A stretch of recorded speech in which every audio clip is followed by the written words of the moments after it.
새정치민주연합의 기초선거 무공천 여부를 묻는 당원 투표와 국민 여론조사 결과가 오늘 발표됩니다. 무공천을 유지할지 아니면 공천으로 선회할지 그 결과에 따라 6월 지방선거가 큰 전환점을 맞을 것으로 보입니다. 박수훈 기자가 보도합니다. 새정치민주연합이 권리당원 36만여 명과 일반 국민 2천 명을 대상으로 기초선거 공천 문제에 대해 물었습니다. 대선 당시 여야 모두 기초공천 폐지를 공약했지만 새누리당이 공천을 강행한 점 등을 설명하고 공천을 해야 한다, 하지 말아야 한다, 둘 중 하나를 선택하는 방식입니다. 이에 대한 당원들의 선택과 여론조사 결과를 50%씩 반영해 최종 결론을 낸다는 방침입니다. 보안 상태로 보관을 하고 아침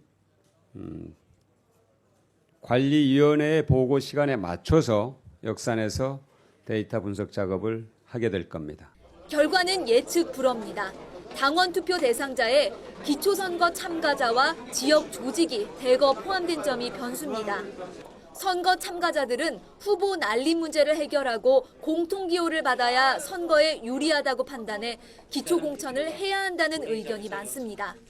하지만 기초공천 폐지가 정치개혁의 상징으로 인식돼 있는 점을 고려할 때 일반 국민조사에서는 무공천 비중이 높을 가능성이 있습니다. 만약 전체적으로 기초공천을 하자는 쪽이 많을 경우 무공천을 야권 통합의 명분으로 삼았던 지도부의 리더십과 약속 지키기를 전면에 내세웠던 안철수 대표는 정치적 타격을 피하기 힘들어 보입니다.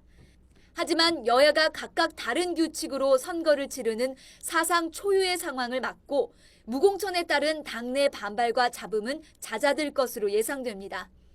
반대로 무공천 결정 유지로 결론 난다면 창당의 명분을 지키고 안 대표도 당내 반발을 정면 돌파했다는 평가를 받을 수 있습니다.